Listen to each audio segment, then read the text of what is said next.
benar-benar bisa menjadi hero yang cukup merepotkan nih untuk dua fighter dari Fnatic Onyx. Dan ya, Lutfi yang menggunakan Ruby dan Keyboy yang menggunakan Grok akan menguasai mid lane menurut aku. Karena Vexana, Grok, dua hero yang benar-benar fast clear banget nih untuk minion midnya. Sangat-sangat cepat ya, jadi rotasi duo Keyboy dan juga Sans ini yang bakal menjadi tumpuan utama, pion utama dari Fnatic Onyx.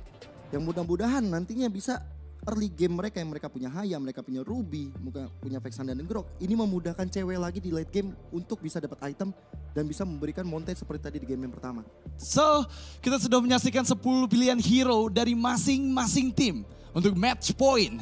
Di game kedua, apakah akan dibungkus rapi oleh Fnatic Onyx? Karena ingat, game ini adalah penentu kehancuran win streak dari Yudu Red Giants. So, without any further ado, let's go to the land of down. Game kedua, Fnatic Onyx versus Yudu Red Giants. Battle of Champion untuk kedua tim. Sekis dan juga Kairi sudah berada di posnya masing-masing untuk mengambil ke arah buff mereka. Mereka butuh leveling di awal. Tapi ya kalau kita ngomongin bagaimana nantinya Zas, ini memang harus banget di pressure di awal. Supaya Zas setidaknya nanti bikin ulah yang enggak untuk teman-teman Fnatic Onyx. Karena dia cukup taruh ke arah Viper spawnnya aja, dia udah bisa keliling mana-mana. Iya, itu yang jadi PR ketika Zas diambil oleh tim lawan ya. Dan seperti yang kita bahas, memang potensi agresi dari early game, ini mid lane dari Fnatic Onyx cukup powerful. Ingat, Grok dengan Power of Nature-nya, Sans juga mudah banget untuk bisa fast clear. Tapi ada Little Wanderer yang diamankan oleh teman-teman dari Fnatic Onyx. Dan sekarang membuat adanya pergerakan ke bottom lane dari Yudu Red Giants. Ya, dengan Warcry ya udah pasti menjadi emblem wajib untuk Hayabusa, Season Hunter, Trill. Dengan adanya adaptive damage juga yang dimiliki Swift, ini ada attack speed yang dimiliki oleh Sekis.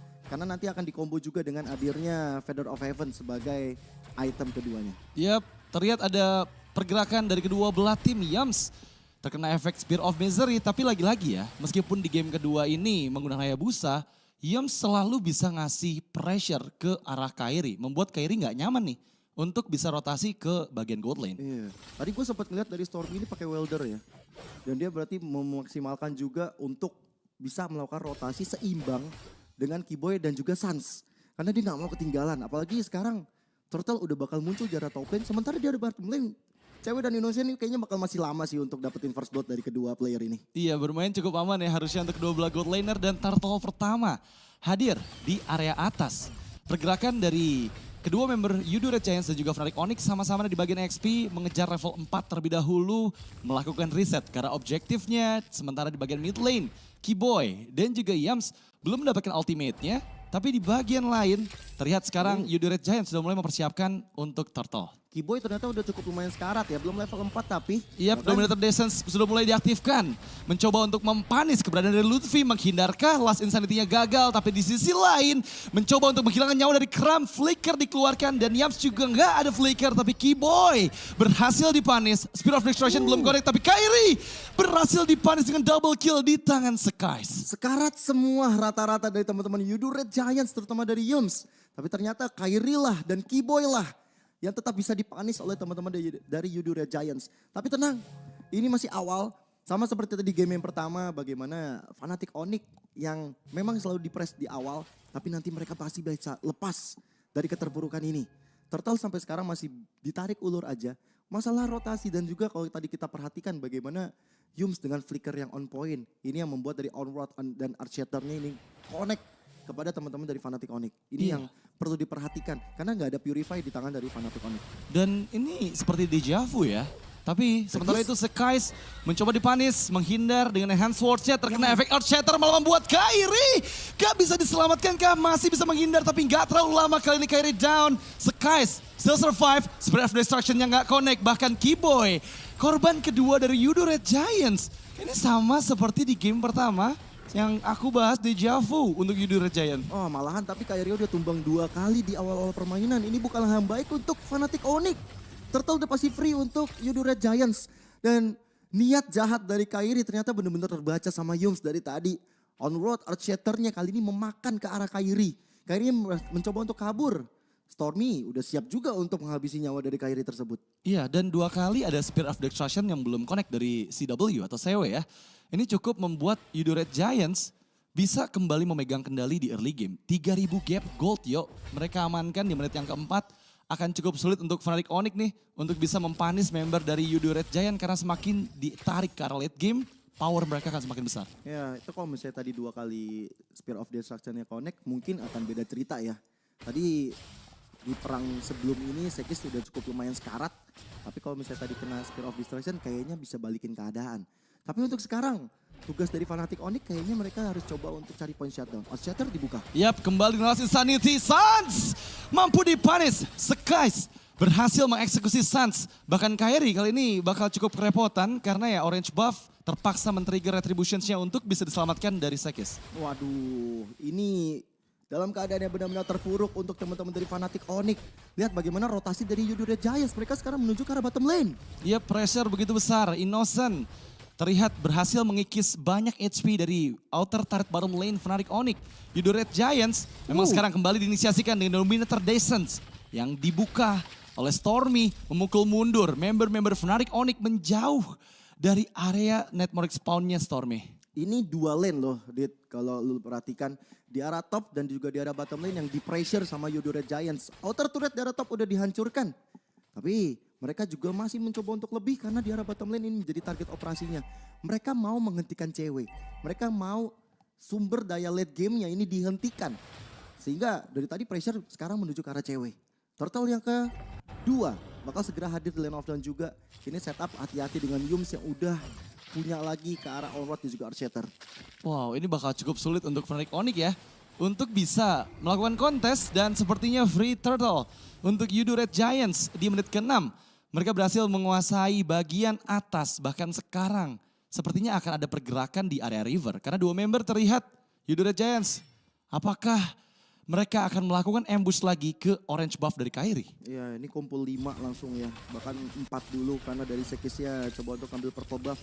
Selalu berada di depan Yums untuk memberikan teror kepada teman-teman dari Fnatic Onyx. Tapi Kiboy udah siap di area belakang. Ya, Wild Charge Flicker dikeluarkan. Belum ada follow up damage di sana. Berhasil dipanis. Karena ada Ammo Vended dari Lutfi. Masalahnya Lutfi pun down. Pertukaran dengan Stormy. Dan di sisi lain Kram hanya kehilangan Viraga Armornya. Dan kini hanya 1 tukar 1 tapi outer turret dihancurkan. Ya rugi banget sih sebenarnya untuk Fnatic Onyx. Mereka kehilangan momen juga. Kiboy kali ini garis depan. Mencoba dipanis. Tapi terlalu tanky seperti Skies. Dengan adanya tambahan shield dari Blood Wings mempersulit untuk bisa mempanis seorang Julian. Ya dengan keunggulan 5.000 gold item udah jelas. Cukup timpang bagi teman-teman dari Fnatic Onyx. Ya cewek baru jadi golden staff. Sedangkan untuk sosok dari Innocent. Dia udah menuju ke arah DHS sekarang. Dia udah punya corruption, dia punya golden staff. Dan bahkan Blood Wings yang jadi item pertama dari Sekais. Ini kenapa dia berani main agresif. Dia udah punya dibalut absorb tambahan. Ada tambahan juga dari magic power dari Blood Wings tersebut. Makanya dari tadi kalau kita lihat berani agresif dengan main Julian. Iya, semakin mudah karena selain punya immune, punya tambahan movement speed dari Blood Wings-nya, repot banget nih untuk bisa mempanis Julian dari Sekis. Benar-benar dikuasai early game, bahkan ini jauh lebih fatal dibandingkan dengan game pertama. Hampir menyentuh angka 6.000 gold. Perbedaan dari kedua belah tim mempersulit Fnatic Onyx untuk bisa memegang kendali di area objektif yo. Berita bagusnya sih Onyx punya 2 ini jaminan late game ya. Iya. Hayabusa semakin late game semakin ngeri. Tapi ya kalau momennya seperti sekarang Kyrie yang gak dikasih main. Ini yang malah jadi marah bahaya bagi teman-teman Fnatic Onyx. Mudah-mudahan Kyrie udah bisa lebih farming. Tinggal gimana caranya Kiboy ataupun Lutfi saling bahu-membahu untuk bikin momen. Iya, tapi kali ini memang pressure terlihat ke area purple buff dari Kyrie. Membuka Nightmare spawn di bagian depan. Langsung mendorong mundur member dari Fnatic Onyx. Innocent yang mendapatkan purple buffnya sehingga Hayabusa dari Kyrie nggak bisa untuk mempertahankan energinya terlalu lama. Dan satu-satunya hal yang bisa mereka lakukan adalah memainkan landing jauhnya. Karena ya mereka punya 2 hero yang powerful di split push. Masalahnya di game pertama cuma beda 2 level antara Kyrie dan Sekis. Dan itu bisa dikejar. Sekarang perbedaannya 3 level. Sekis udah level 13, Kyrie level 10. Bahkan purple buff tadi udah diambil. Purple buff dicuri. Sehingga membuat dari Kyrie bakal kesulitan lagi nih untuk bisa mengejar level dari Sekis. Dan Untuk sekarang mau nggak mau, teman-teman dari Fnatic Onyx harus coba untuk bermain lebih defensif. Mereka udah nggak ada outer turret lagi di 3 lane. Iya, dan sepertinya objektif Lord pertama juga nggak bisa dikontes ya. Meskipun ada Keyboy yang mempersiapkan ambushnya di bagian belakang dari area, Lord gagal untuk bisa steal Lord dari Yudu Red Giants. Dan harus sesegera mungkin recall agar nggak kepanis Keyboy yang ada di atas. Agak lumayan mengerikan ya, lumayan deg-degan apa yang dilakukan oleh Yudu Red Giants terhadap Fnatic Onyx. Walaupun memang perbedaan goldnya sekarang udah sangat jauh, tapi kita masih percaya akan adanya satu setup momentum yang dibangun oleh Keyboy. Apalagi di arah top lane, sekarang mulai ada sedikit skrimis-skrimis aja yang dilakukan oleh kedua tim. Yap, dan seraya menunggu untuk pergerakan Lord di top lane. Yudu Red Giants, mereka mempersiapkan ambush di area purple buff. Lagi-lagi Sekis di bagian bawah. Cukup aman seorang diri untuk mendorong wave minionnya. Manajemen minion dari Fnatic Onyx ini bakal cukup terganggu. Karena lagi-lagi 3 wave akan maju secara bersamaan. Dan apakah Yudu Red Giants bisa nih menyentuh base turret dari Fnatic Onyx? Masalahnya kalau sekarang Keyboy mau coba untuk bikin momen, flicker wall charge set. Damage-nya kayaknya masih belum cukup deh. Cewek dan Kairi kayaknya masih belum punya damage untuk bisa instant kill. Walaupun memang target operasi harusnya ke Sekis yang punya 3 point kill, di shutdown lumayan. Yap, ada Shatter dan juga Flicker dikeluarkan mencoba untuk one charge Keyboy. Berhasil mendapatkan momentumnya Kram. Kehilangan Fraga Armor sama Vandit dari Ludby. Masih bisa bertahan semua member dari Yudu Red Giant. Bahkan satu base turret mereka hancurkan. Disengage adalah jawaban yang paling tepat karena mereka udah untung banyak banget yuk di Lord pertama. Lord pertama dari tadi benar-benar menjadi aset yang berharga banget. Bahkan dari game pertama dengan Lord pertama Fnatic Onyx bisa menghancurkan base turret. Dan itu juga terjadi sama Yudu Red Giant sekarang. Mereka berhasil menghancurkan satu base turret dari top lane dengan setup yang cukup baik. Walaupun memang ada wall charge yang dilakukan oleh Keyboy. Tapi itu dia yang tadi gue bilang. Tidak ada damage yang mumpuni walaupun udah di dalam turret. Iya, dan kalau kita lihat ya, dari Hayabusa yang diambil oleh Kairi, ini bakal cukup sulit sih untuk bisa mempanis member dari Yudu Red Giant. Karena targetnya kemungkinan besar hanya Innocent saja. Mau target ke arah Stormy dia punya Dominator Descent, mau target ke arah hero-hero lainnya juga punya shield dan juga punya HP yang sangat tebal. Sehingga nggak mudah gitu untuk jadi target dari shadow kill-nya Kairi. Wah, Kairi aja baru jadi Hunter Strike bro. Benar-benar ketinggalan itemnya sangat-sangat jauh. Legion Sword 2 dan ada dagger di sana. Ini belum cukup pastinya untuk Kairi bisa melakukan instant kill. Bahkan yang biasanya kita tahu Hayabusa menggunakan Sky Piercer untuk sekarang karena posisinya tertinggal jauh. Itu bukan jadi prioritas untuk Kairi untuk mendapatkan item tersebut. Berbeda mungkin tadi kalau kita lihat dari Juliannya Sekis ya. Dia udah hampir mendapatkan semuanya, bahkan Wind of Nature sekarang udah di tangan Innocent. Akan membuat Kairi makin kesulitan lagi ketika nanti melakukan satu shadow kill. Iya, ini Yudu Red Giants leading 9.000 gold dan mereka bermain sangat disiplin. Nggak mau memajukan wave minion sama sekali karena Fnatic Onyx agar semakin jauh tertinggal. Apalagi Lord kedua akan segera hadir di bawah menit ke-12. Sepertinya akan ditunggu terlebih dahulu atau mereka akan coba maksimalkan. Langsung diambil tanpa enhance Lord. Dan kali ini Fnatic Onyx lagi-lagi harus bermain defense di dalam area high ground mereka. Wah, ini ada Kram, ada Stormy yang benar-benar menjegal pergerakan Ludby. Tapi Keyboy kayaknya bakal dicegat jalan pulangnya.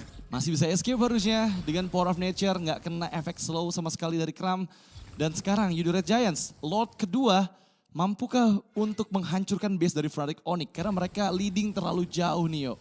Ya, Lord Advantage aja udah menaik terus ya 600, 700 dan ini akan membuat Fnatic Onyx semakin sengsara. Mereka harus benar-benar bertahan di dalam rumahnya sendiri. Kalau ngomongin bagaimana high ground, masih dengan metode yang sama sih. Keyboy atau Ludby yang bisa bikin momen nanti bisa diselesaikan oleh cewek. Tapi ingat cewek adalah single target, berarti target operasinya harus benar-benar orang yang tepat. Entah itu ke Innocent atau kalau benar-benar bisa dapat bonus yang luar biasa ke arah Sekis. Shutdown ini benar-benar dibutuhkan.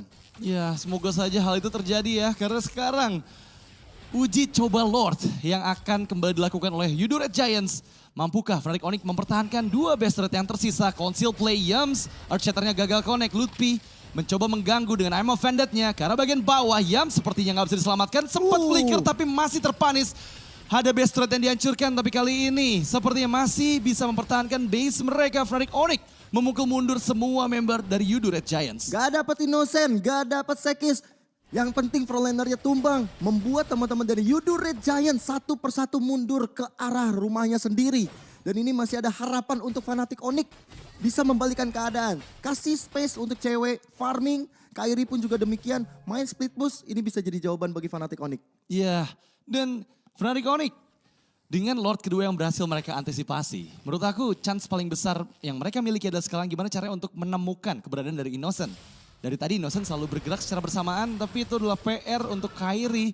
Setidaknya agar ada panis yang terjadi ke arah sang gold laner dari Yudu Red Giants. Ya, dan tadi momennya cukup bagus juga ya. Kita ngelihat bagaimana I'm Offended akhirnya connect, dikombo lagi dengan Wild Charge, semuanya tertuju kepada Yams. Dan ini yang membuat dari Yams akhirnya tumbang. Dan ini yang harus dilakukan sama teman-teman dari Fnatic Onyx. Kombo-kombo seperti ini yang harus dijalankan. Karena cewek udah pasti posisinya bakal berada di belakang. Dia bakal siap untuk ngasih damage. Dia bakal nunjukin attack speednya seperti apa. Tapi hati-hati. Untuk sekarang permainan Hanya Kram saja yang terlihat, masalahnya ini mortality-nya masih belum hancur. Sehingga membuat Kram memiliki banyak lapisan HP pada saat coba diinisiasikan oleh Fnatic Onyx, Yudu Red Giants. Di sisi lain mereka benar-benar bermain seperti di menit-menit sebelumnya sangat-sangat disiplin yuk. Iyalah, apalagi mereka udah unggul ya dari Yudu. Mereka nggak mau sampai kehilangan momentum seperti ini. Lord Enhance sudah dibuka tapi lihat bagaimana Kram kehilangan Fragile Armor. Dan coba untuk dipanis dan masih ada beberapa hit terakhir. Kairi masuk kembali dengan Quad Shadow-nya di Lord ketiga yang kali ini hadir di menit ke-14. Untuk dirusuh oleh Keyboy, ada Sans, ada Lutfi yang udah siap siaga. Cewek bisa hadir dengan Spear of Distraction. Kairi tinggal menunggu aba-aba. Dan ini adalah momen yang tepat karena Kram udah gak ada lagi immortality. Kram hanya ada 2 lapis nyawa tapi ada konsil yang terdengar. Yap, konsil dibalas konsil. Tapi sepertinya fokus karena CW dan berhasil ditangkap. Yudu Red Giants benar-benar fokus untuk menghilangkan nyawa dari Moskov cewek. Dan mereka sekarang mendapatkan Lord ketiga secara gratis lagi. Waduh, ceweknya ke-expose tadi barusan sehingga membuat dari Yudu Red Giants punya chance besar untuk mengamankan game ini. Bahkan Keyboy Gak bisa untuk mampu dipanis karena Keyboy sekarang flicker di bawah flicker, immortality-nya gak ada. Amoven dikeluarkan dengan Eternal Guard, kehilangannya dari Lutfi dan Keyboy pun gak selamat. Menyisakan Kairi dan juga Sans. Di waktu yang bersamaan dengan Lord yang mendekat di bagian mid lane fokus untuk mendapatkan base dari Fnatic Onyx dan Yudu Red Giant menghancurkan base dari Fnatic Onyx di game yang kedua. satu sama tercipta seakan menjadi deja vu bagi kita semua di MSC 2024. Bagaimana skor imbang antara kedua tim dan kembali terjadi di SPS untuk grup stage kita. Dan mudah-mudahan masih ada 1 game lagi, match point untuk semuanya. Harus bangkit kembali dari Fnatic Onyx